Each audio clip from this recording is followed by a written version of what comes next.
Hi cozy friends, and welcome back to Morgan Unraveled. If you are new here, my name is Morgan and I like to unravel my anxious mind with my cozy hobbies, mostly reading and knitting. So if that sounds like your cup of tea, grab a cup of something cozy and a project. Let's unravel. This video is going to be my 2025 Make 9 things I want to make in this year. I have a variety of types of projects to talk about, ranging from stockinette to color work, cable work, of course, because you guys know I love my cables, lots of textured knitting. I'll be talking about a lot of my 2025 intentions throughout this video when they are relevant. I think it's fun to be chill, but also intentional about our hobbies. They are meant to bring us comfort, not stress us out, but I like to plan and I like to be mindful with my knitting. And I would love to hear about some of your plans for your knits this year, or some of your 2025 intentions, be them knitting related, reading related, or what have you. But before we dive into all of the things I want to knit this year, I want to thank the sponsor of today's video, Skillshare. If you are wanting to learn a new skill this year or advance your comfort craft in the new year, Skillshare is an online learning community designed by creatives for creatives, with thousands of classes in a variety of topics ranging from art to business and everything in between. If you are wanting to begin your knitting journey in 2025, you could take Knitting 101, Everything You Need to Knit with Confidence, or expand your expertise on the craft with Perfect Fit Knits, Understanding and Modifying Knitting Patterns. At the beginning of each year, I am really reflecting on the organization and planning of my crafts. So I am taking the Notion Masterclass to maximize my productivity and organization. And I've been creating an entire Notion board with all of my yarn stash, my knitting plans, to really help me get more organized with what I am working on. Skillshare classes are taught by industry experts with a learn by doing approach to teaching. It is an on-demand learning platform with stackable lessons so members can learn at their own pace, no matter the skill level. So whether you want to begin or expand your creative journey this year, the first 500 people to click my link in the description will get a 1-month free trial to Skillshare. Thank you so much to Skillshare for sponsoring today's video. The first project on my Make 9 list is one I have already cast on. The first two I've already cast on actually, so I'm off to a good start. I did jump the gun a little bit by casting on the Jenny jacket by petiteknit as my Christmas cast on. I cast it on about a week before Christmas because I just couldn't wait anymore, and I had gotten a lot of things off the needle, so I felt like I'd earned my cast on. Not that we have to earn our comfort. And I've actually made a ton of progress on it. I was going to save showing you the progress update for my next podcast episode, but I'll probably have more progress by then. So I'm going to go ahead and show you that I have just joined in the round, well, as much in the round as you're gonna get on a cardigan. I'm working back and forth, but I have joined underneath the sleeves, and it is coming along so beautifully. This is an all-over textured cardigan. I'm knitting the V-neck version of the Jenny jacket, and it is a smock knit, which is basically 2x2 ribbing that gets gathered every certain so many rows. The V-neck is the only Jenny jacket that is written top down. The rest of them are bottom up, and I'm really comfortable with a top down construction, so it felt the most natural for me. I also love the way a drop shoulder looks on me. As you can see, I'm wearing my book club cardigan today, which was my favorite project from last year. It's honestly my favorite thing I've knit to date. So I think that this will be a great contender for another favorite cardigan in my wardrobe. I am knitting this in Bendigo Woolen Mills 4-ply luxury yarn in the color Stone, held with dropped kid silk mohair in the color Beige 12. I'm really loving how this color is coming out. It's very much a grayish tone, but I think it'll look so good on me and will be very versatile in my wardrobe. This Jenny jacket cast on very much met the first criteria of my intentions for the year, and it is to very much follow my knitting bliss. When I feel like casting something on and working on something, I want to do that, but I don't want to shame myself for having too many things on the go. However, I also want to try to reel myself in and only have like one garment of a certain technique on the go at any given time, instead of having like 2 colorwork sweaters or 2 all over cabled knits. I think it would be best to kind of pace myself. I think that as I've been watching all of the everything I made in 2024 videos, I have seen a lot of people counting the days of how long things were on their needles. And as much as I love seeing other people's stats like that and all of their data, I think that it would be not good for me to track how long things are on my needles, because I love to have variety in my projects and I like to have a lot of things on the go at once. So if I was saying like, oh, this was on the needles for this many months, but I was working on so many other things in that time, I think I just want to track my knitting a little differently. And I think that it brings a lot of fun in the variety in my podcast episodes, because we've got so many things to talk about. The second thing I had on my Make 9 was knitting more stockinette sweaters. I want to have more stockinette side whips on the go, because having that with my husband's cardigan was so good for me when I needed something really mindless or something to work on while watching shows or taking on the go. So during Black Friday, I actually grabbed a yarn from Knit Picks that I wanted to knit either the Oslo sweater or the caramel sweater, and once the yarn arrived, I had decided to cast on the caramel sweater by petiteknit, and here it is. I am knitting it in Knit Picks Gloss DK in the color Harvest. I'm calling this my Velma sweater. I cast this on for New Year's as my new mindless stockinette knitting, which is quite funny because I was working on the Jenny jacket, which is a 2x2 rib, and then I had to knit like 8 or 9 inches of turtleneck 2x2 ribbing.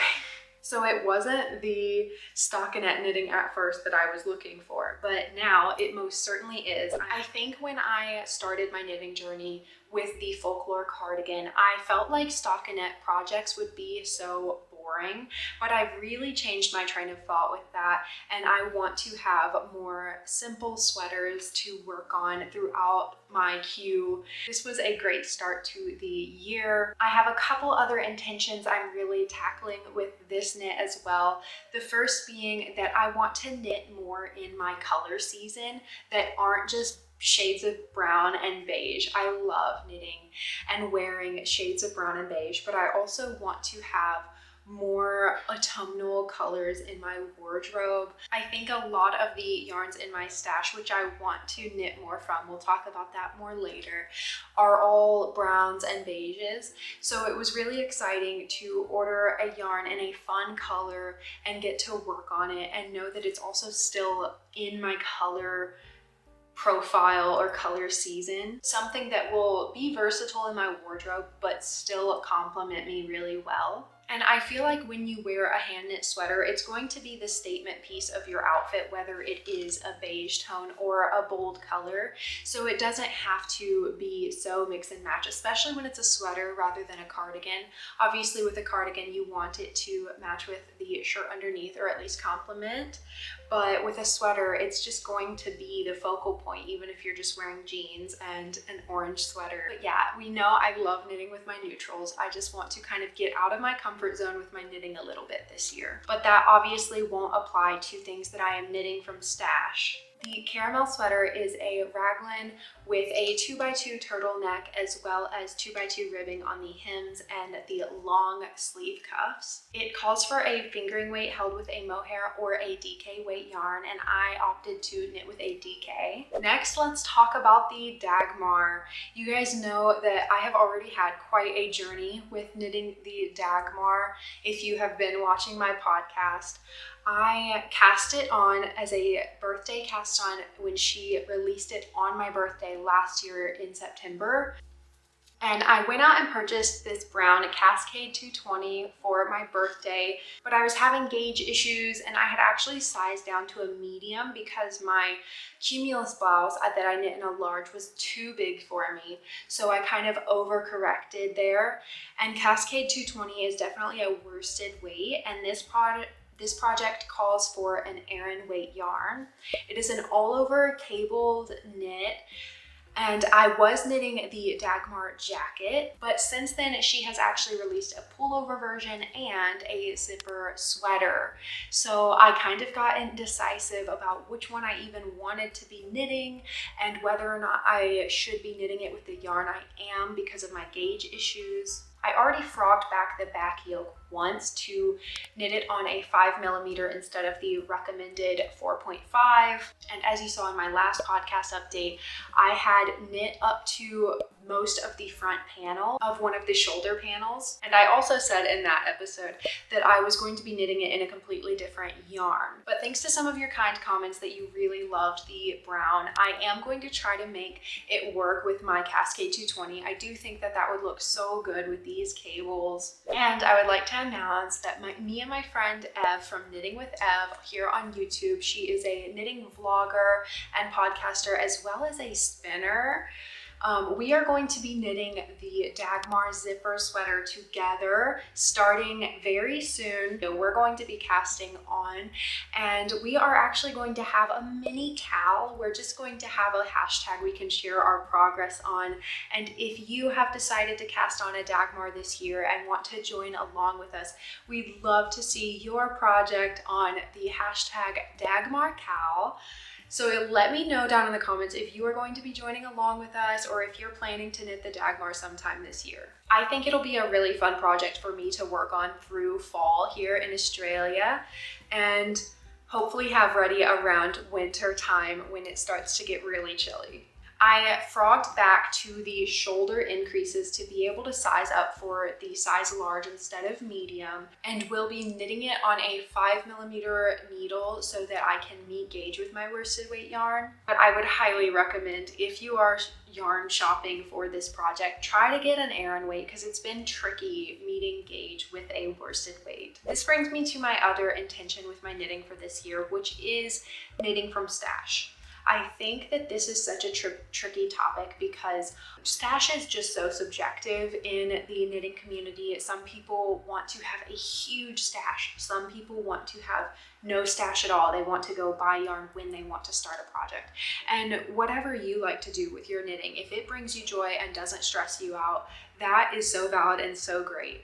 I'm in a season where I'm living abroad, and at some point we are going to return to the US, and I'm gonna have to box up all of my projects, all of my yarn, and ship them back to the US. So I am trying to be more cognizant that we aren't going to be here forever. So I don't need to have 10 years worth of yarn to knit through. So I do want to be mindful this year of when I'm planning a sweater project, it needs to correlate with a yarn in my stash. Obviously that doesn't apply for my caramel sweater. There are going to be some exceptions, and I will be buying new yarn. I'll buy mohair when I want to hold it with a yarn in my stash.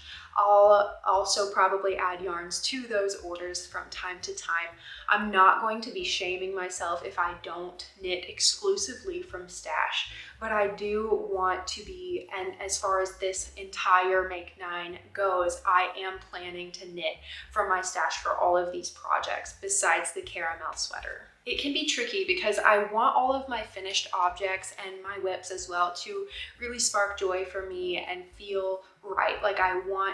When I'm knitting the Dagmar, I want it to feel like, yeah, this is the color I want it to be in. And with me knitting it in a worsted weight yarn where it felt like maybe the yarn wasn't right for the project, I started to really consider buying an entire new sweater's quantity of yarn for this project. But I really just want to be more mindful to not just buy new yarn anytime I'm having doubts with a project. I really want to try to use what I have. Next on the list goes right along with the mindset of using what I have. I am planning to frog a project that I knit last year. It was actually my second adult size garment that I've knit in my knitting journey, and it was very much a learning process. I don't love how it fits. I don't think it is the right style for me. And I am talking about my Lazy Cat cardigan by Kutova Kika. Let me try it on for you.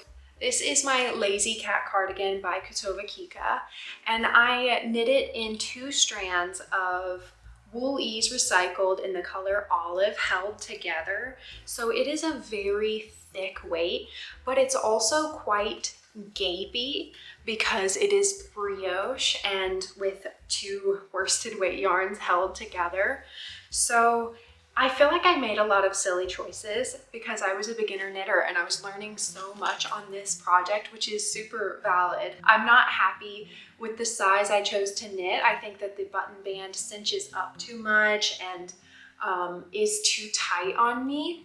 I really love this color though, and I really want to turn it into a cardigan I will love and wear. I want it to be a cardigan that will get that everyday wear that I was trying to create when I knit this project. This is a wool and acrylic blend. I feel like I want it to be a cardigan that I'm comfortable throwing on because it's a cheaper yarn anyways. I got this at Michael's in the US.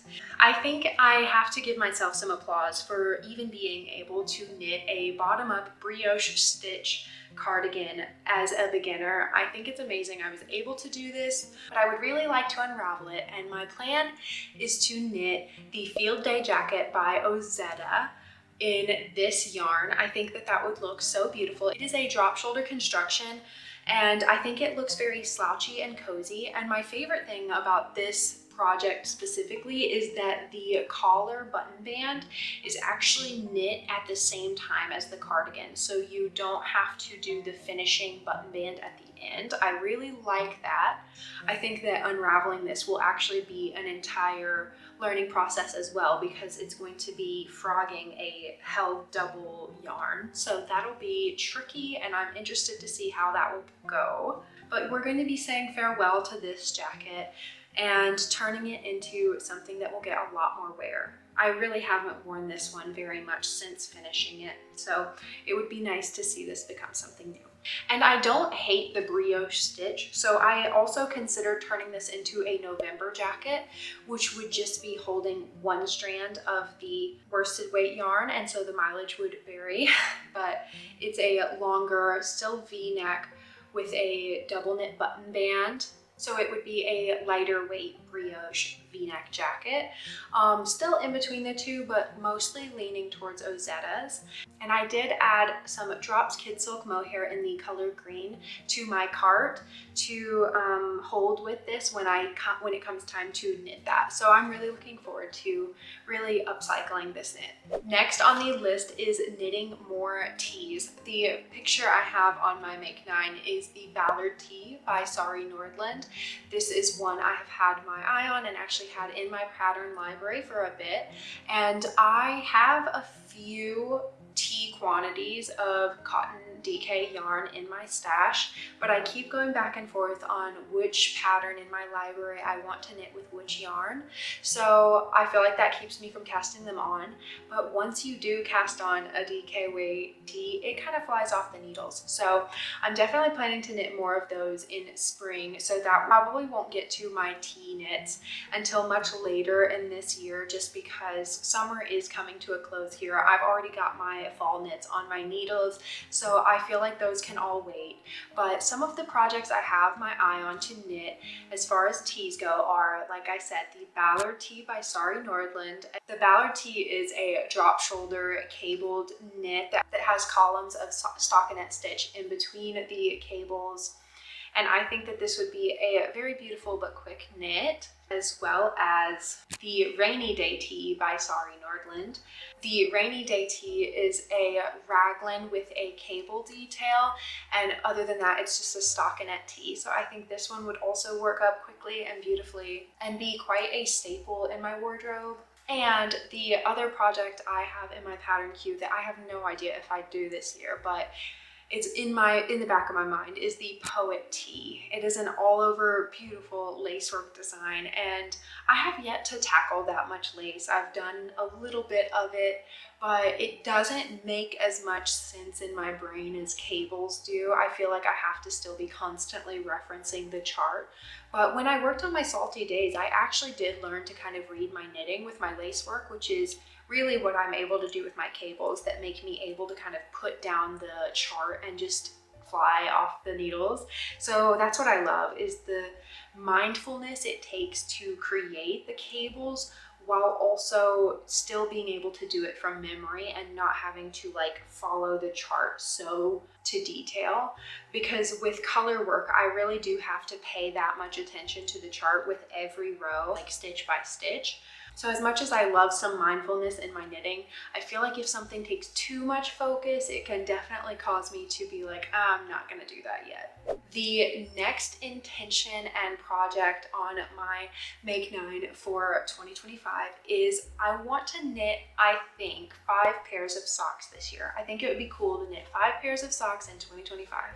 I'm not a huge sock knitter. I'm primarily a garment knitter, but I do like having hand knit socks in my wardrobe, and I do feel like last year I really figured out my sock knitting recipe. So I think that it would be really nice to knit a few more pairs of socks this year for myself. And I also really want to try knitting some DK socks because I am more comfortable holding DK yarns and worsted weight yarns than fingering weight.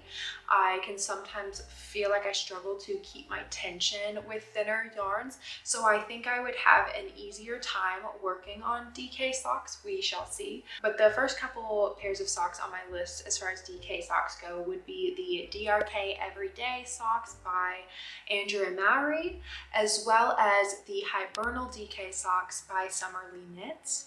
And I also have my eye on a lot of 4-ply or fingering weight yarn socks if I get to them. But these are all very tentative plans that are very likely to change and adjust as the year goes on, because who knows what I'm going to feel like doing come the end of the year. I may gone completely off the grid, or I may end up blowing this out of the water and knitting 10 pairs of socks. We'll see. The next couple projects are color work knitting, which if you've been following along, I have had some struggles and intimidation with. I currently have my loom sweater hibernated, and I do feel like I've learned so much with that being my beginner color work sweater. I do think it's a really good beginner color work first garment, honestly. So I do have 2 color work sweaters on my queue for this year, but if I don't get to both of them, that is okay, because I definitely am more confident with my cable knitting than my color work knitting. So we'll see if I enter my color work era or not this year, but these are on my list. Let's talk about them. The porcelain sweater by Lay Knit. I'm going to be knitting this in Cascade Heritage sock yarn in the colors Macadamia and Bark, held with Drops Kid Silk mohairs in the color, I think, dark brown and marzipan. All of those are in my stash in the top of my closet, so I'm not pulling out all of the yarns right now, but it will be a very beautiful combination. I think that this is such a classic design. It is a drop shoulder stranded colorwork knit. The top of the back yoke is actually knit back and forth, which is something I find really interesting as a beginner colorwork knitter. I really do have this mindset with my knitting that you can learn anything you put your mind to if you just watch enough YouTube videos. I feel like that's my mindset with everything in life, and that's really how I taught myself to knit. But I definitely think that there are some things in our knitting journeys that give us a little more grief than joy. And that is a hurdle I'm overcoming in my color work. So if I get to it, I would love to knit the porcelain sweater this year because I do already have the yarns for it, and it is a color work sweater that I've had my eye on from the very beginning in the knitting community. So it would be so amazing to take that on. The other color work sweater I have on my queue for this year is the Narnia jumper by the Petite Knitter. I really want to knit this modified to fit my son, and my plan is to knit the yoke pretty much exactly as is, but cut off the bear design and put that on the body. I would obviously have to be knitting on a slightly different gauge because I needed to fit a child. So I purchased DK weight yarn instead of the, I think, Erin it recommends. I'm going to be knitting it in Bendigo's classic 8-ply in the colors Caramel and Magnolia. And I think they will look so very beautiful in this design. But this is going to be a very tricky situation considering, like I said, I'm already apprehensive at best with color work, and then I would be making modifications, so it might get very difficult. So if I end up feeling up for it this year, I would love to work on that. I think it would be really nice to work on that for my son this winter. And then I went back and forth about what the last piece to put on my Make 9 is, because I really want to knit the jacket number 2 from My Favorite Things Knitwear. I have not knit anything from that designer yet, and everything she has is so very beautiful.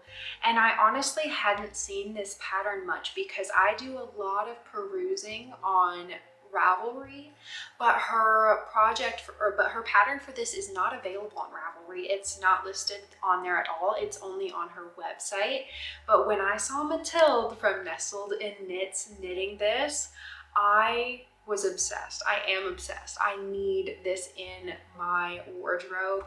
As y'all know, my August sweater is one of my favorite things I've knit, so I think that this would be a wonderful addition to my wardrobe. But this is not one I think I would knit from anything in my stash. If I did, it may be with my Simply Wool worsted, but I really don't think that that would be right for this. I think I would want to get new yarn for this. If I do get yarn for this, I think I would want it to be like a maroon or something. That would be so lovely. But if we're talking about projects that I had in mind from my stash, the other contender for slot number 9 was the Ingrid sweater by petiteknit. Everyone has seen and loved and knit this one except me. I have had my eye on this one for such a long time. I've knit it for my son. I knit the junior version, but I haven't made one for me yet. And I think it would be really beautiful in the Knit Picks Upcycle Alpaca worsted in the color Latte that I have in my stash. I think that that would just look so beautiful and cozy in this textured knit. I really enjoyed knitting the junior version. I think these kinds of patterns really fly off the needles because they're all over texture. They keep your interest, but it's just in bite-sized pieces and then you're into the next section. So I think this would be really fun to knit. Would love to work on that this year. So I feel like I kind of had a Make 10 there, but you know. There were even more honorable mentions. One of my other intentions for this year is to knit some more winter accessory staples. I feel like you're not a real knitter if you don't have like a staple set of hat, mittens, and scarf. But I skipped over all of those things. I've made beanies, but I skipped over knitting scarves and mittens and went straight for all over cable knit sweaters. So I feel like I need to backtrack this year, especially getting closer towards winter here in Canberra where it gets quite cold. I really want to knit myself, my husband, and my son all some staple mittens and scarves. I think it would be really nice to have all of those in our wardrobe. But I think that is everything on my Make 9 for 2025. If you have any in common with me and are knitting any of the same things this year, I'd love for you to let me know down in the comments so that we can share our progress and our process together. I don't know if or when I will get to all of these. This is really just an ideal list of things I'd love to get to. I may knit all of them, I may only knit half of them, we shall see. If you would like to see the progress of all of these knits, make sure you tap subscribe so you don't miss future episodes of my knitting podcast and my knitting vlogs. I want to thank you so very much for unraveling with me today, and I will be wishing you a very cozy 2025 full of knitting and reading and whatever brings you so much comfort.